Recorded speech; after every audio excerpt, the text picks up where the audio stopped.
I wake up in the morning and I fly to Pasadena, California.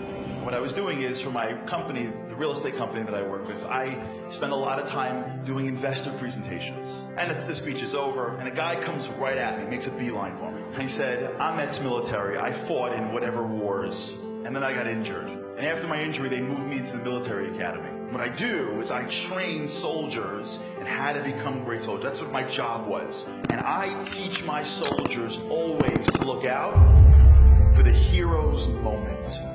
What is the hero's moment? One of the greatest people ever was an individual that was referenced in the Gemara, a man named Rabbi Akiva. So if I were guessing, I would say he probably grew up and he was the firstborn son of the greatest rabbi ever, but that's not the case.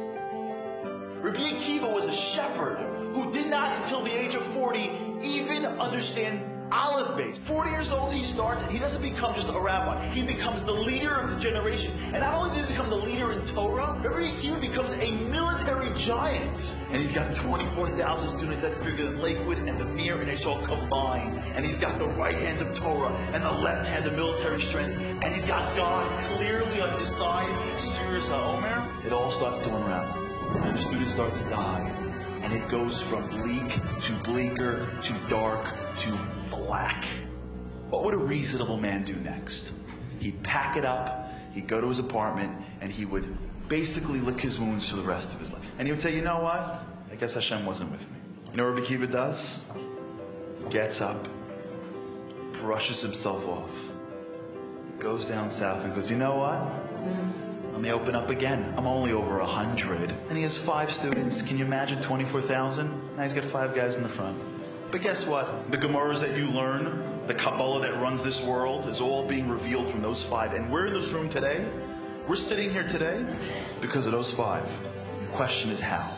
So I'm sitting in Pasadena, California, and my new friend Jim, the military guy, says to me, there's 3 levels of soldiers.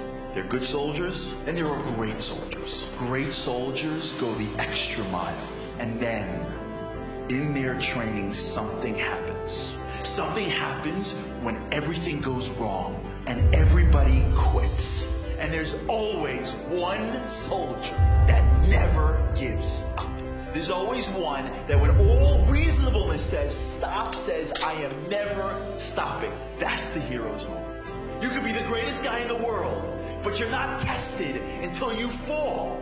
And when you fall, that's when you decide, that's when you see if you're just great or you're a hero. You know what's amazing about Judaism? We're a nation that is built off the backs of the few heroes every generation.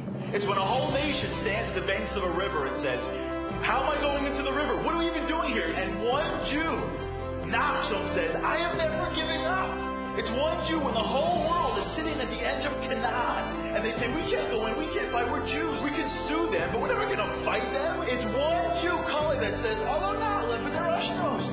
It's one Jew, David, that says, Goliath is cursing out God. In every generation, there's those few Jews that when the going gets tough, they never give up. And it's in those small moments when they don't give up that they get all the benefits. There's some parents that never give up on their kids. Their teacher, their coach said that they're going to be nothing. And some parent says, I'm never giving up on my child ever. And it's in those moments that kid becomes that kid. I'm never giving up on my marriage. I'm never giving up on Judaism. I don't care if it gets hard. I'm going to do whatever it takes. Because only when it's tough do I become a hero.